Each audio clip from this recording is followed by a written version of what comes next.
Welcome everyone to this post-race Q&A of the Hungarian Grand Prix. I'm going to be doing this format and this style of video moving forward after every race weekend. Something a little bit more different that's interactive with you guys. I love doing the watch-alongs, but of course, I just want to keep talking about F1 and I love having these back and forths with you. So, I want your questions post-race, and I've put it in a community post where you guys have presented your questions that you want answered by me.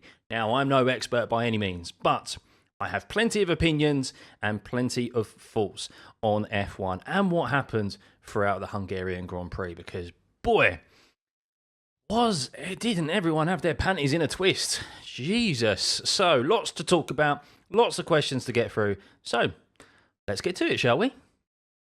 So our first questions are from James_SimRacing04 and from Lily20. I'm putting these together because they're in effect the same question. James asks, who do you think deserved the win? And Lily asks, do you think Oscar deserved the win? So the short answer is, I do think Oscar deserved the win. He started on the front row, he got into P1 into the first corner, and then he managed the race perfectly, really. He made one slight mistake, so maybe not quite perfectly into turn 11. He had a gap of around 6 seconds where he had a really big wobble mid-corner that could have ended up really poorly for Oscar. And he ran wide and obviously got dirt on his tyres, and that made him lose a bit more time in the last sector. He then got held up by Ocon again after already overtaking him into the first sector. So he lost a considerable amount of that gap that he'd pulled out on Lando. But I think most of us thought that, well, Oscar, after getting into the lead, and I was watching the delta, watching the interval and seeing that gap to Lando is increasing. But we know from history or in the past previous races throughout this season that Lando drops back a little bit in the first stint. He holds back, saves his tyres, and then he comes on strong at the end of the stint. And, well, form shows that Oscar's weakness has been his tyre management. He even said after the race via an interview with Ted Kravitz that this race last year was probably his worst of the season because of the tyre deck. He just struggled, and it's definitely something he's had to, no doubt, go and work on in the sim and been trying to work on in the races, maybe just with his driving style, with the setup, etc. And I thought just naturally, as we just mentioned with Lando's way of driving and obviously the lack of time management that Piastri's had in the past, that gap would naturally start to close. But it didn't. Oscar was doing very well. He actually was. That gap was getting bigger and bigger throughout the course of the race. And so much so that Oscar was so good and so much in control that they pitted Lando first. They in effect pulled the undercut on Piastri first in that first stint. And Piastri's pace was so good and his management was so good throughout. Of course, we then had that wobble which brought the gap closer together and made that then second undercut so effective. But yeah, I think Piastri was doing a tremendous job. Other than that small mistake into turn 11, he was in full control of that race, and he did not deserve to have that control wrestled away from him by just the inadequacy, the incompetency is probably the right word, of McLaren, because they're so risk averse. They said it was because they were covering off Lewis Hamilton, but Lewis Hamilton was never at risk, I think, of overtaking Lando or doing the undercut on Lando.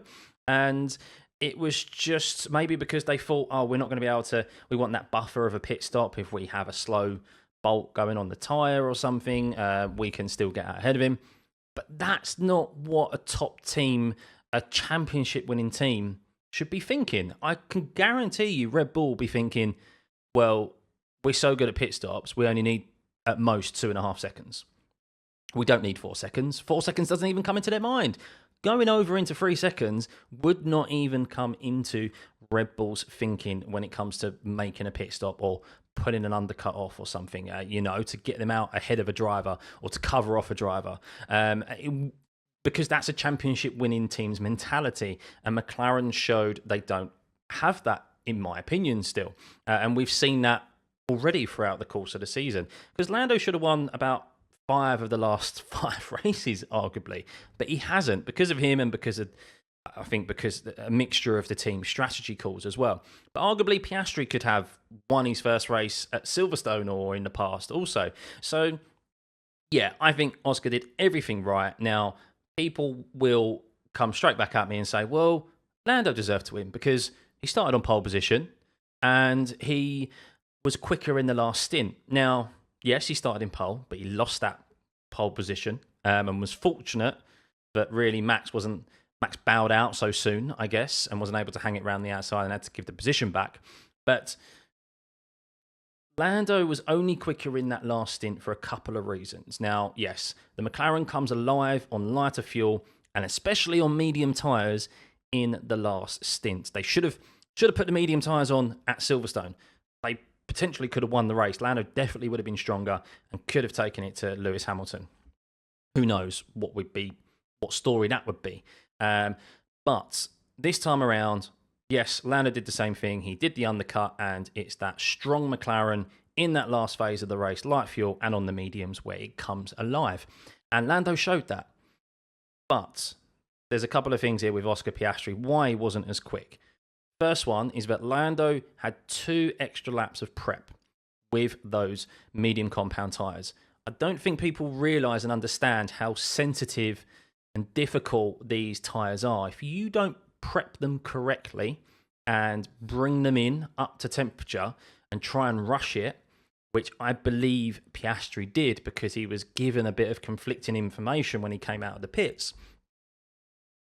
I think Lando, his tyres were in a much more optimal operating window. We've seen how if at circuits already this season, if drivers are rushing around the circuit and are not able to properly prep their laps prior to qualifying on their outlap, then they can just completely drop off and be half a second slower in that qualifying lap. And it's the same throughout the race.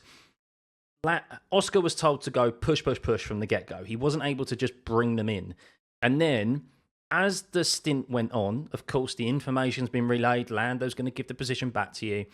And remember how Lando was told, we think you're using your tyres too much in turn 4. We think you, like in turn 9, turn 11. Yes, part of that was due to them not wanting Lando to build up so much of a gap and get closer to Oscar. But it was also because they were genuinely worried that he was using too much tyre. If there was a safety car, as they mentioned, and the pack bunches up, they're not going to make another pit stop. They're going to then be on much more used medium compound tyres compared to potentially those behind who might have pitted onto softs and so forth, because it would have flipped the race on its head, and then you're not in that such advantageous position. So Oscar, as telemetry shows, was actually lifting and coasting into those corners in the last stint. Hence why that gap, with Lando trying to make a point, increased it to around 6 seconds. So Oscar, a little bit too harsh on himself, to be honest with you. He was a little bit too harsh on himself, saying, sorry, that last stint wasn't as good as it should have been. But when you actually look into the detail and the timeline of it, it's understandable for Oscar and the whole situation. I mean, God knows what was going through his head at that time. They're telling him that Lando's going to give the position back. He's just been undercut by the team, and he's having to push, and then he's not having to push, and that car and those tyres were definitely not in an optimum window, that's for sure. And look, this is a track that is difficult to overtake. We saw Max struggle with Lewis. We saw him struggle with Charles Leclerc for a few laps as well. You had to have a big tyre delta and a big pace advantage to overtake. Leslie was fortunate to be close up behind him out of the last corner, maybe with some lap traffic. I just don't think Lando would have had that sufficient pace advantage if the roles were reversed and Oscar was ahead. And look, Oscar's no slouch. I think people are forgetting Oscar is a great wheel-to-wheel driver. He knows how to defend. He knows how to overtake and position his car, as he has done for the junior formulas and in F1 already in his short time he's been in the F1. So, yeah, I think Oscar totally deserved that. Obviously, the question of whether Lando should have gave the position back is another one entirely. And yeah, we'll save that for later on in this video. But yes, overall, Oscar deserved the win. So the next question is from Robert Bosman. Yuki Tsunoda did a great job, but the Aussie fans are screaming bloody hell and murder. Do you think VCarb screwed Danny Ricciardo, or did Yuki do a better job on tyre management?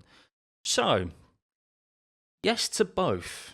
I don't think particularly one did better than the other. Of course, the standings say otherwise. However, both had a great qualifying, 9th and 10th. Of course, one better than the other because Yuki binned it. However, how was he it was a mistake, but how was he to know that there was like a lip there at the end that had been introduced to launch his car up into the air? Normally that's just flat runoff. Of course, it's an off track, but yeah, that incident, the result of that incident wasn't particularly his fault. I would say so anyway, while it was a mistake. And then Daniel Ricciardo qualified in 9th. And look, both of them doing exactly what they needed to do and starting off their weekend strong after the seat they're vying for, Sergio Perez, crashed again and was out in Q1. So the race was important for them both to ensure, if they could, stay there and get those points, with the Aston Martins just ahead of them. Hulkenberg has been pretty punchy already this year, coming off the back of some good results. So it was going to be an intriguing race for them. Didn't get off to a good start, down a couple of positions at the start, but one had a much better strategy than the other. Now, it was basically the two ends of the scale in regards to VCarb's strategy in the race, because Yuki was the only driver to do the one stop on the whole grid. So that's like that far end of extreme of strategy. And then Daniel Ricciardo pitted off the medium tyre on lap 7. So he was in this mid-pack fighting early on, and there was 4 drivers who started on the softs, 2 Aston Martins, Albon and Magnussen. And Daniel Ricciardo was stuck in that DRS train early on, and the soft runners, Albon and Magnussen, pitted very early, as expected. Get out into some clean air on some harder tyres and, set some laps. Now, I still don't know what their logic was for this, and Daniel Ricciardo obviously is asking the same question because he was livid over the radio at the end of the race and in the post-race interviews, understandably, because he pitted on lap 7 and he was in clean air. The only drivers ahead of him at that point in time were the 2 Aston Martins. But you arguably say, okay, yeah, they're the quicker cars, so I'm going to be in clean air. I'm on the medium tyre. I'm going to run longer than the Aston Martins as well because they're on the soft compound tyre. And Daniel Ricciardo was by far the earliest driver on the medium compound tyre to pit. And he came out behind Magnussen and Albon because we know the undercut was strong and was back in a DRS train. And then that ruined his whole race because he pitted so long. He then had to pit earlier than he would have done in that second stint as well, onto the last set of hard tyres. And his whole race was ruined from that first pit stop. I don't understand the logic from the VCarb team. They were fortunate that Yuki did a tremendous job with that one stop also. The way it panned out for them, Yuki did an unbelievable job and showing that Yuki isn't just quick, but he's also dab handy at managing the tyres as well, which we know is a key factor and a key skill if you want to be competing at the front in a top team. Yuki did amazing, but Daniel was shafted, in my honest opinion. With VCarb, I just think that's the result shows. He's recovered to P12, but some way away from getting points. And look, on paper, it looks like Yuki did a much better job, but Yuki did do a great job with the strategy he was given. Daniel was shafted and did the most he could do with the strategy that he was provided. The finish in P12 is still a dab handy result for him, but it wasn't points, and it could have been so much better for Daniel Ricciardo. So, understandably frustrated, and it could have been a double points for VCarb. So, they've screwed him over there. But what I will say is that, look, this isn't the first time that VCarb have buggered up on their strategy.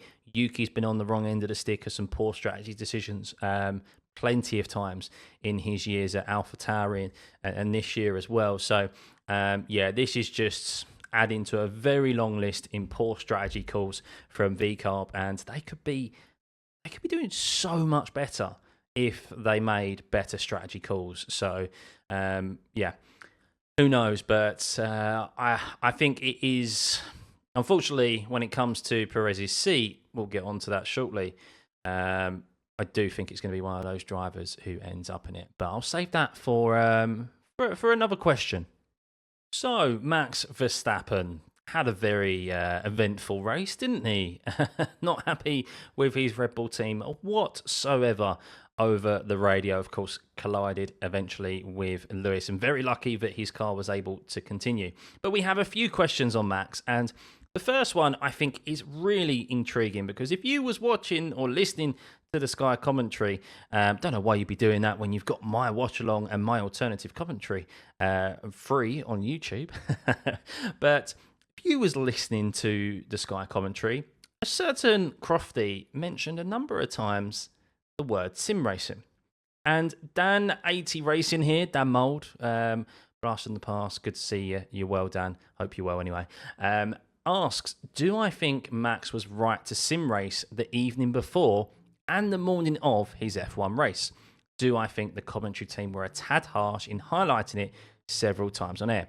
So if you're unaware of what we're talking about here, Max was competing in the Spa 24 Hours with his esports team Redline, and as he did a couple of months ago with the 24 Hours of the Nürburgring, a mobile sim setup was set up for him in his motorhome, and after their obviously all the obligations in the day, he jumped on and did a few stints in that race. Turned out that he didn't go to sleep, or he didn't finish his last stint until 3 a.m. Hungarian time. So that is arguably late. You can't deny that. It's mid-early morning. And then he was up again. I don't know the exact time he was up again in the morning, but he was up again in the morning doing another stint. Now, he can't have probably got a lot of sleep during that time, maybe 6 hours max if he fell asleep, of course, straight away and so forth. I'm not going to talk specifically about sleep cycles, but was he wrong to sim race as late as he did? I think 3 a.m. is pushing it a little bit. Not gonna lie to you, if I was a team boss, I'm all for obviously people wanting to do what they want in their spare time, but you're still a paid employee. And if I was Christian Horner or Helmut Marko, I would be saying, look, I don't mind you doing it, but look, because it is public, just be a bit wary of like the public persona of going to bed at 3 a.m. in the morning, like sim racing, and then also being up in the morning as well. So, yeah, because, I mean, look, other drivers, we don't know what they get up to in their spare time. They may be up doing all sorts of shenanigans till very early in the morning and not necessarily getting 8 hours of sleep. There's nothing to say that an F1 driver needs a set amount of hours of sleep to perform as well as they need to. Look, the thing is, the only reason we're talking about this and the only reason the commentary team mentioned it is because Max wasn't having a good day on track. Now, was he having a poor day on track because he had a lack of sleep? I don't think so. I think it's because the car is underperforming at the moment, and it was at a circuit that is very difficult to overtake, and Max isn't in a car that can just fly by cars anymore. No one saw this being an issue or raised this as being an issue in Imola, I think it was. People were lauding over him. Oh, he was sim racing till 1 a.m. the night before. F1's his hobby and sim racing is his job.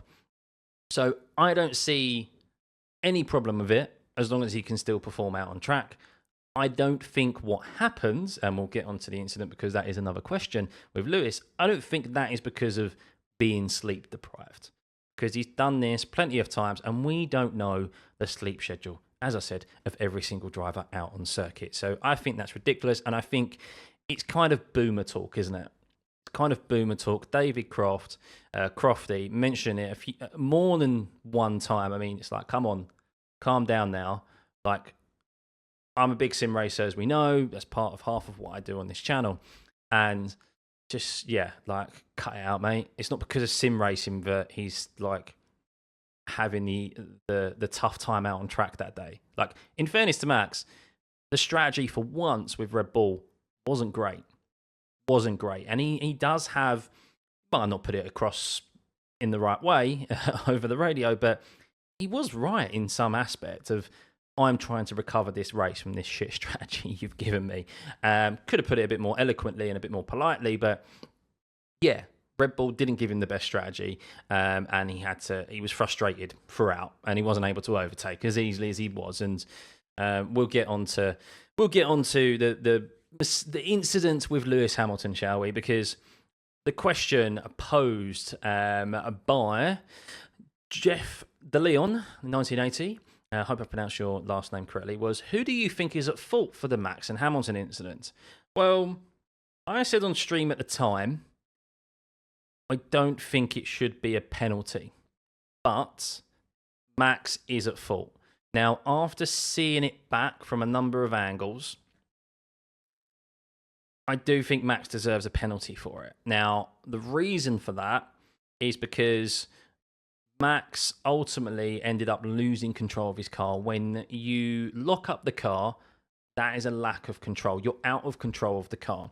Now, if you make contact with another car because of a lockup, that should be a penalty. Now, the reason why I say this should be a penalty is because there's also precedence for this as well. Fernando Alonso back in China. Remember when he got that 10-second time penalty for lunging down the inside at that tight left-hander, and he forced Sainz off the circuit. I can't remember if there was a puncture for Alonso there or for Sainz, or if it was just contact that was made. But Sainz was forced off the circuit. Perez was allowed to get through and gain 2 positions from them going off circuit. And look, Alonso was given a 10-second time penalty for it because he was deemed to be out of control of his car and forcing another driver off track. And that is what, in effect, Max has done today. On Sunday, is that he lunged for what is a legitimate move down into turn 1. We've seen Daniel Ricciardo do a number of great moves, late braking down in there. A number of drivers do it over the years. However, we've also seen plenty of drivers lock up, judge it incorrectly, and go straight on. Now, Max locked up because he was carrying too much speed.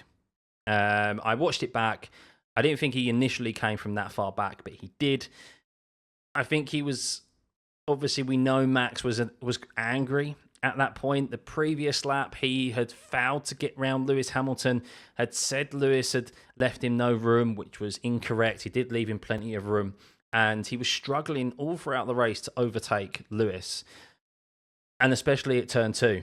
So he has to try something different, and he did, but he didn't make it stick. He made a mistake, and as Lewis said, he made a mistake, he went for it. Look, he was from quite far back, didn't pull it off, whereas he saw it as a racing incident, Lewis, from the cockpit in his post-race interviews. But looking at it back, and once you're able to see the incident in itself, and this is the case of, unfortunately, having different stewards at every different racetrack, we get a lack of consistency. And what I don't agree with in particular is them saying that Hamilton could have done more to avoid the incident. Now, people will be arguing with me that Lewis moved under braking. I disagree with that. I explained it on stream at the time. What Lewis did is that he picked one defensive line. You can angle your car in any way that you deem fit. You can aim at the apex, you can aim straight. And what Lewis did, and you can see it from the behind angle, is that he smartly braked like diagonally towards more towards the apex to kind of ensure that if Max was braking, he was going to be braking into a closing gap rather than just a big old space in front of him that he could lunge his car into. That's what Max thought he would be able to do, but he got the angle wrong because of how cleverly that Lewis braked, and locked up. And look, Lewis moved his wheel at the point they get to the corner. There comes a point where you have to turn your steering wheel to turn into a corner. And especially if Lewis didn't see Max, he is going to turn into that corner and look very fortunate that they were both able to finish their race. But I don't agree with the fact that the steward said car 44 could have done more to avoid the accident. He's not obligated to move out of the way from a car who's lunging behind him. Max wasn't alongside him at the point he was braking in a straight line towards that apex or towards the corner, and then he turned in when Max is out of control of the car. I think people also forget that these cars are very, very large. Like, the peripheral vision is not big at all, and these wing mirrors are they're not big. You don't have a lot of... you're not able to see around the car a lot. So, yeah, it's Max's fault. He was totally within his right to go for that move, and we want to see people attempt moves like that. But he was ultimately, eventually, out of control of his car because of the lockup. And, yeah, fortunate that they were able to continue. But yeah, Lewis didn't move under braking. He angled his car in a direction while braking. One defensive move, which is what you're allowed to do. That was a difference between what Max was doing to Lando in Austria. And yeah, look, people will also come at me and say, Lando did the same thing at Austria. Well, yes, but there was one time Lando was out of control of his car and Max saw it coming and avoided it. But there was space left for Lando to go into, and he went long. And then there was the other time where he legitimately stopped his car within the track limits, but Max drove around the outside. So dive bombs are a legitimate move. We want to see them, but we want to see them when they're under control. And they're risky for that reason, because you can lock up and you can have an incident like this, and ultimately you will be the driver at fault because you are out of control of your car. That's my view on it anyway, guys. So our next question is from TC&C, and sticking with Max, says, will Max go to Mercedes after all the issues he faced this weekend? And I am going to double this question up with one from Ayaka 3760. Is Red Bull in a bad shape after Newey leaving? News has spread. So I'm going to answer the Max one first, and I do think it's a genuine possibility. Yes, I think the rumours of him speaking, or his management team talking with Mercedes and Toto and the CEO of Mercedes openly kind of just praising Max. You wouldn't be doing that unless you was courting him and you'd had discussions, and I think there were legitimate... there was a legitimate case for him joining. So, yes, I think it could happen. Rumours are, and the reason these rumours started and supposedly these discussions with Mercedes started was because in 2026, look, who knows if the regs will actually start in 26, but there's a big engine change coming. The last team to dominate the big engine change was Mercedes in the hybrid era 2014. Yes, they had a head start in that regard, but they still got it right, and their engines have been very good ever since. I mean, look, McLaren, their own engine in their own car, and then, of course, Williams, we know, is quick in a straight line. So there's a lot of horsepower that is delivered from the Mercedes engine and has been for the last 10 years or over 10 years. And rumours are that Ford, who will be the new engine partner of Red Bull in the new regs, it's not all rosy behind closed doors. That is for sure. So, look, the best driver always wants to be in the best team. People say, oh, he's said because he's going to be at Red Bull for the rest of his life. He said it, he's got a contract. Means absolute zilch. How many sports stars come out and say, I see myself at this club for the rest of my life? And then the next transfer window, or the next draft, however it is, wherever you are in the world, they're gone.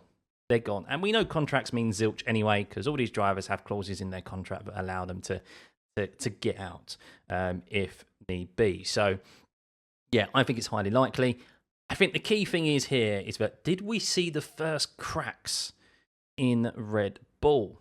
Now, there's rumours, strong rumours from very reputable journalists in F1 who work up and down the paddock that the FIA have asked Red Bull or ordered Red Bull to change some parts on their car or remove some parts on their car.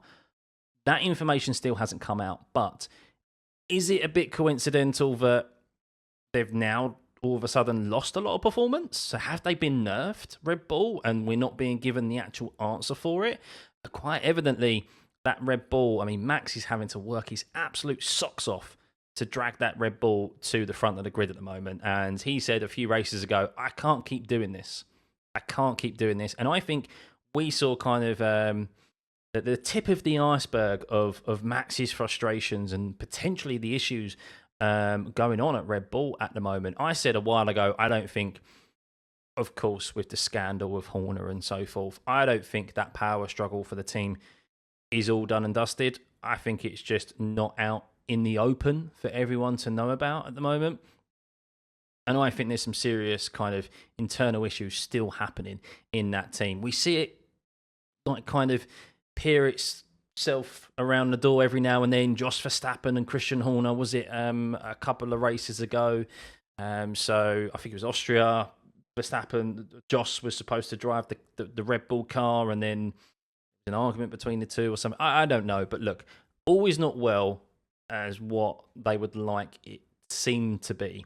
And I think this could get potentially worse. And if so, and the car doesn't get better, Max will definitely be off to Mercedes, I think, or at least to another team. Ferrari's wrapped up, McLaren's wrapped up, so yeah, it would be Mercedes or nothing, or stand at Red Bull. So yeah, I think it's a very high possibility. And Adrian Newey leaving, has that had an effect? Well, I don't think it's had a performance effect. We know that Adrian Newey hasn't really had too much kind of working involvement with the last couple of iterations of their car.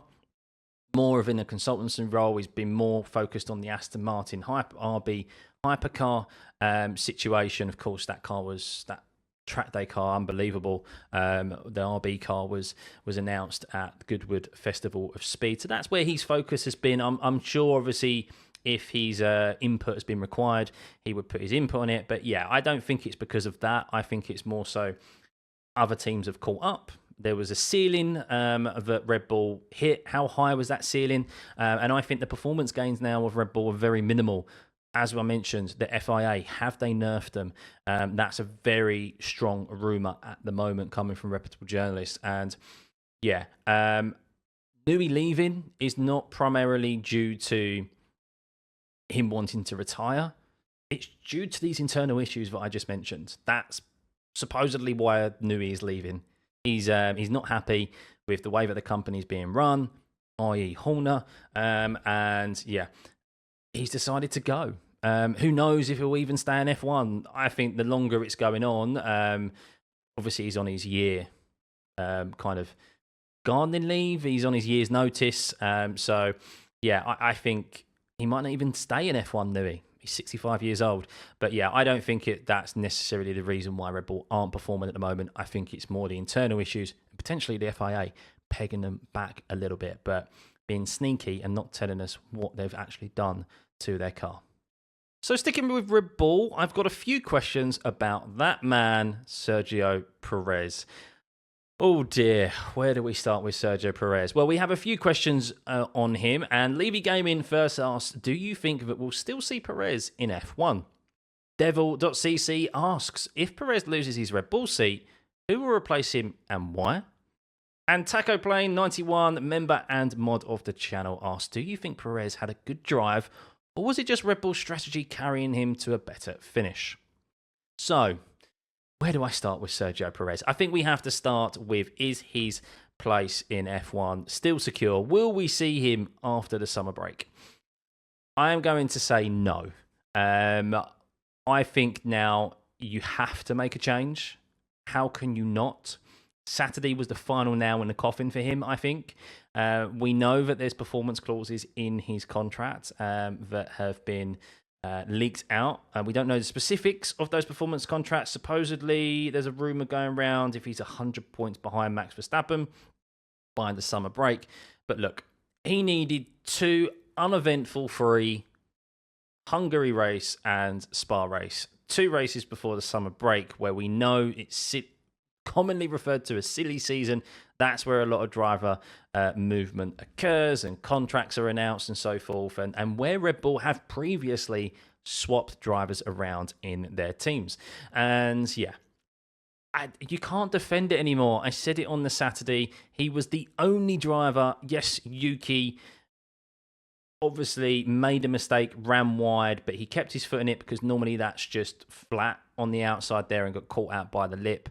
And these cars, of course, now run very low to the ground. But he was the only driver in those slick conditions to lose it on the curb.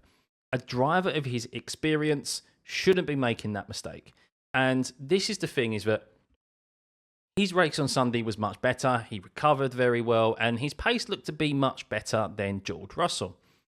However, to be completely honest with you, he could have recovered to 5th place.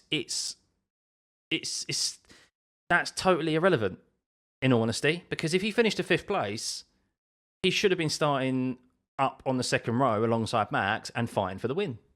Really, I don't think he would have done anyway, because the Red Bull, I think, was definitely behind the McLaren. But that's what you want from Perez. Him missing Q1 every single time and having these drives where he drags himself back up into the points position isn't impressive. Not when you're in the fastest car, arguably the fastest car on the grid. So, yeah.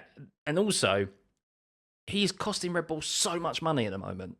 He's been the car quite a lot. In a cost cap era, now where Red Bull aren't the most dominant car on the grids, they're being forced to take it to McLaren every single race now.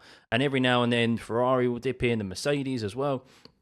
So this is where now they need to change their second driver. They can't have a driver who's costing them a shed load of cash and is not scoring the points necessary, because the Constructors' Championship is definitely under risk now. It 100% is, because McLaren don't look like they're going to finish outside the top 3 or outside the top 5. Let's say at worst top 5 at the moment, because Piastri is doing a great job. Norris, of course, should have won more races, but he's always there on the podium position. So they're going to score a good haul of points every single time. And that's going to outscore Max, even if he wins every single race. So, yeah, the Constructors is definitely up for grabs. And who do you put in that car? I personally think it's going to be Daniel Ricciardo, because, yeah, I think he's more commercially viable. He gets on with Max more. He's not this young hotshot who wants to prove himself. And he's going to be more reliable than Yuki and Lawson. I think Tsunoda deserves a chance, but yeah, I just don't think they really see him as a driver they're ever going to promote. He's there because of the Honda connection, which is a shame for Yuki. But look, at least he's on the grid for another year at RB, and hopefully he gets out of that system and is in a team where he can kind of showcase his speed a bit more, or show his racing chops a bit more. Because yeah, RB are never going to promote him, in my opinion. So I think that's what's going to happen. But to answer Taco's question, well, I think Perez, it was a better drive from him. And yes, he was under pressure to at least get up into the points of where he did, and he had better pace than George Russell. However, he didn't really do any overtaking out on circuit. He did a couple of overtakes, but over cars like, I think it was Valtteri Bottas, like cars that he should be overtaking with the pace advantage in that Red Bull. With an easy DRS, battery usage, down with the toe down into turn 1. Nothing spectacular. Nothing that you wouldn't expect for a driver in that, any driver in that car to overtake a Williams, a Stake F1, or a Haas. So the majority of his overtakes were drivers dipping into the pits and him getting clean air and being able to use that pace advantage in the Red Bull that you'd expect him to have and get into the points. So look, he still has to do that out on track, but it's no good him recovering from 16th place up to 8th or wherever he finished. 7th, I think it was. So because he should be fighting for the podium positions at least, if the car isn't quite the fastest, that's what they want from a second driver, Red Bull. And that's what Max needs as well. If Max is doing everything he can to get the performance out of that car, he needs a number 2 to help him in these fights when McLarens have got 2 drivers up there, or even if there's another Mercedes as well. So, yeah, That's it for Perez. I think writing's on the wall, and I think we're about to see... Are we going to see potentially his last race ever in F1 in Spa? I don't think so. I think it's going to be the last race in the Red Bull system. I don't think we're going to see him demoted. I think they're just going to cancel his contract altogether. I'd be very surprised if they demote him into RB, or V-Carb, however you want to call them. But yeah, another team, another midfield team will take him because of how much money he brings.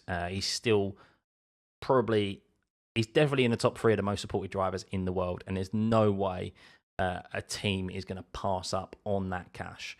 I think Williams would be a good bet for him, but yeah, who knows? Maybe Williams haven't announced who's replacing Logan yet because they're waiting patiently on what Sergio Perez does or what Red Bull do with Sergio Perez. So yeah, we'll see, guys. We will see.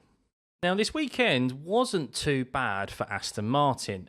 Not great, but not too bad. I think they bottled their strategy, to be honest with you, and started on the wrong tyre. They started on the softs, but they qualified well, didn't they? They qualified in 7th and 8th, and look, it could have been so much better for them, but they got off to some poor starts, and we have some questions about them because got a little bit tasty between the two Aston Martin drivers as well at the end. We're all talking about McLaren team orders and their cock up with their strategy. But yeah, Aston Martin were also put, I say, in a predicament, but there were some team orders that were issued and not followed. And well, we have a question from Taco, who's already asked us one, but he's asked another, which says, do I think Stroll has upped his form? Or do I think Fernando Alonso has fallen away into Lance's pace? And Mike on Track asks, what are your thoughts on Stroll not giving the position back to Alonso's? This was the last points position, and the team orders that I said weren't followed. So, firstly, let's talk about Lance Stroll in general. Has he upped his form over Fernando Alonso? Well, I think it's maybe a combination of the two. I think it's more so Fernando Alonso getting a little bit disenfranchised with this year's car. He knows he's barely fighting for the points at the moment, and we know Fernando Alonso in teams before could lose his interest very quickly and can almost tear a team apart. And he's just, if you've got a demotivated driver, it doesn't matter which driver that is, what team they're in, what car they're in, there's going to be a drop-off in performance. Simple as. It's probably the most recent case of that is Lewis Hamilton. Demotivated, heading to Ferrari, handed his notice in, and we know if you work in any job, once you've handed your notice in, you don't perform to peak performance, do you? You do the job, you go through the motions, but you're not performing to the best of your ability. And of course, Alonso is still contracted to Aston Martin. He is for another 2 years, but he's this season is a write-off for him, isn't it? He had a car where he could fight for podiums, and it was all rosy. Now, not so much. So I think he's become a bit demotivated in an underperforming Aston Martin, and with that has become a lack of performance. And Lance Stroll has probably looked at it and capitalised on that, as he's definitely, I think, upped his pace and upped his performance, because he's out-qualified Fernando Alonso a few times this year. He's finished ahead of him a few times this year, and not due to dodgy strategy calls, through pace alone. So credit where it's due. Lance Stroll has definitely seen an uptick in performance. But I think it's also embellished by, Fernando Alonso's probably just disinterest in this season, in this car already. He's not been that vocal over the radio from what I've heard. Not the usual Fernando Alonso we're used to. Maybe that's because he knows this is his last drive in F1 and he can't burn bridges. He's probably on a very hefty salary and probably a nice bonus package as well. So he doesn't want to completely ruin that. And he's also, his teammates, he's the son's boss. He's the boss's son. So there's also that element to it as well. But yeah, what was interesting, of course, was at the end is, look, Aston Martin bought a big update package, the biggest of anyone. I think it was 9 or 8 Maybe it actually was Stake F1, I think, bought the biggest update package of 9, but it was the second most biggest update package, and it didn't really increase their performance that much. So we'll see if that improves over Spa, which is a completely different circuit to Hungaroring, but yeah, not the gains that I think they was expecting to see. And it was Lance Stroll and Fernando Alonso chasing down Yuki Tsunoda on that one stop at the end to see if they could overtake him. And they couldn't. They ran out of tyres. Now, remember the scenario that happened a few years ago with Valtteri Bottas and Lewis Hamilton? Lewis Hamilton asked, look, let me through. If I can't overtake him, I'll give the position back. And he couldn't catch Kimi Räikkönen, I think it was definitely a Ferrari, and he let Bottas past on the last corner, as his word was. Now, Stroll was supposedly asked to do the same thing. Fernando Alonso released him. He tried to catch Tsunoda, and he didn't give the position back to Fernando Alonso. Now, this has all gone a bit quiet, if you ask me. Of course, we've got the whole McLaren story and Max and Lewis again. That's been the forefront of this weekend. But I haven't heard too much about the reason why Lance Stroll didn't give the position back. I haven't seen an interview from Fernando Alonso or Lance Stroll. I'm sure they've given them, but I haven't seen anything concrete in regards to why Lance Stroll didn't give that position back. Maybe he felt he deserved to keep it over the course of the weekend with his performances. Or maybe he just pulled rank and just went, look, my last name is on the deed of this company, okay, on this race team. So if I want that last point, I'm getting it, you know? So who knows? I'm sure it won't be the end of a relationship there because Fernando Alonso knows this is his last seat in F1. But yeah, a bit bizarre. Look, ultimately, I can't imagine Fernando Alonso would be too fussed about it. It's a point, and it's not what he wants to be fighting for. He's probably just gone, oh, okay, just I'm not happy about it, but just keep it. It's a damn point. It's not like it's not like there was a trophy on the line for it, a podium on the line for it. So yeah, intrigued to see if Aston Martin improve in Spa. But yeah, Stroll has definitely increased his performance relative to Alonso's. You can't deny that. The results show it. The qualifying performances show it. But I think that's partly due to an uninterested and demotivated Fernando Alonso at the moment. Because I think if he's motivated and he's fighting for those podiums and he's comfortably getting into Q3 every time, I think you'll see him wipe the floor of Lance Stroll, to be honest with you. But yeah, definitely improvements from Lance Stroll, but not where that Aston Martin needs to be for us fans who want to see a punchy Fernando Alonso fighting up towards the front of the grid. And for our last question, we're circling back round to McLaren. Eki Rust asks, who's more in fault in McLaren's situation? Lando could have let Oscar through early, then race him, and eventually pass him, or the team for letting this situation happen in the first place. So, I did mention earlier on, I can't believe what McLaren did. Ultimately, this whole situation solely sits with McLaren. They could have avoided this situation. They could have pitted Oscar first, and Lando could have pitted the lap straight afterwards, and still would have had Hamilton covered, if you ask me. Wouldn't have to worry about it. They're then free to race in that last stint. Or they pull rank, team orders, and say, don't fight each other. We want to secure this 1-2, you know? Lando was not put into that position by himself. That was solely the whole team. And could Lando have made that whole situation easier for himself? Yes, he could have let Oscar through initially and then had the fight. I think in hindsight, he'll probably be sitting there, okay, well, if I've let Oscar through on the third to last lap or second to last lap, I should have just let him through from the get-go, and then I should have gone at him in the closing stages of the race, or the last 20 laps of the race. There was plenty of time for them to have a fight. So I think Lando will be sitting there thinking, yeah, I should have done that really in hindsight. But yeah, McLaren, just that was their whole situation. They didn't need to put themselves in that position. And also, I will just state here at the end is that it was embarrassing to listen to them on their hands and knees begging Lando Norris to give the position back to Lando. What I still don't understand is why someone of a more senior position didn't get on the radio to Lando straight away. I don't get it. I don't know why they didn't just say, or Andrea Stella, of course, Zach Brown wasn't there. He was in the US in IndyCar. Although he's the CEO, I'm not sure if he necessarily would have had the rank or if he's ever come on the radio issuing team orders before. But we've seen the likes of Mercedes. We've seen the likes of Horner. We've seen senior personnel in other teams give team orders before. Gunther Steiner as well at Haas, to their drivers to put them in line. As soon as that person of that senior position comes on the radio and it's not your engineer, you know the seriousness of the situation.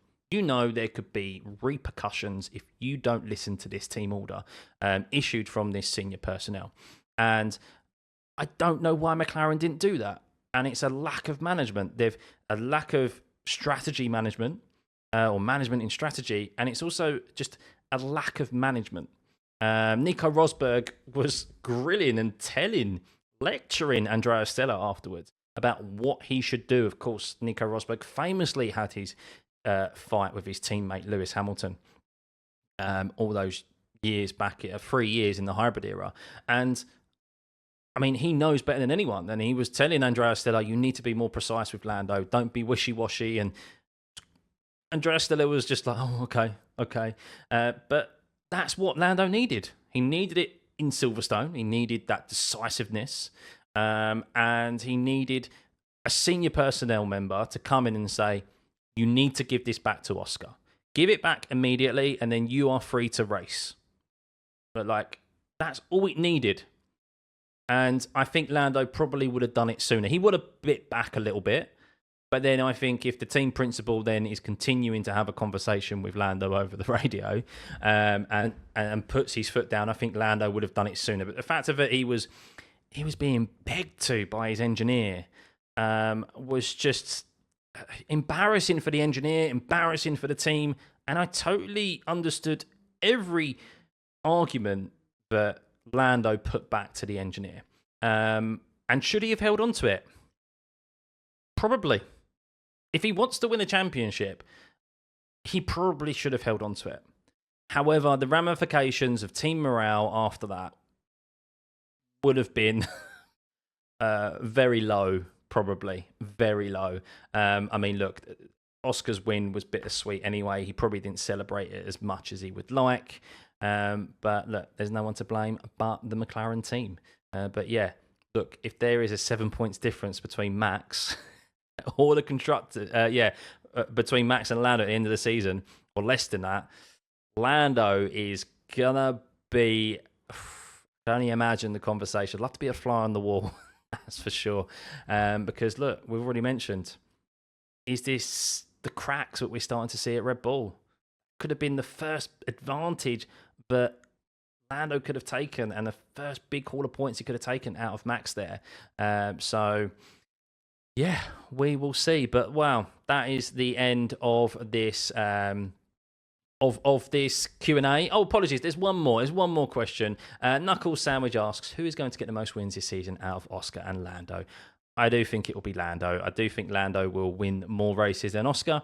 I could be wrong. This could be the first race, and I think it will be the first race of many in Oscar Piastri's career. But I do think Lando has the better of Oscar at the moment, and I do think that he will, after that debacle today, on Sunday, I think Lando is going to get preferential treatment moving forward because he is realistically the only driver who can win the championship other than Max, even though it's a long shot. So, yeah, I think that's maybe what those discussions were. Of remember our team meeting this morning.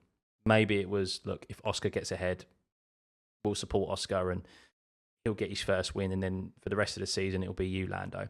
But yeah, I think it's the first of many Oscar Piastri wins, but I do think Lando is going to win more races this season than Oscar Piastri. But yeah, that's the end of this Q&A, guys. I hope you've enjoyed it. I'm going to be doing more of these moving on. If you're, I've answered every question that came through, so if you want your question answered next time around for Spa, which is where we head to, the last race before the summer break, keep an eye out on that community post that will be posted after our watch along, so you can present your questions to me and I'll do my best to answer them.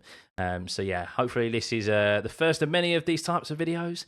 I appreciate all the questions that are proposed to me, and yeah, hopefully I've done a good job in answering them. And look, if you disagree with my thoughts and opinions, that's okay. Let me know in the comments below, because that is the beauty of sport. We all can have different opinions. So yeah, I will tell you if you're wrong. No. But yeah, no, let me know in the comments below. Hope you enjoyed it. Hit that like and subscribe button, turn those notifications on, and we will see you for the Belgian Grand Prix at Spa-Francorchamps this week. So thanks, guys. We'll see you next time. Bye.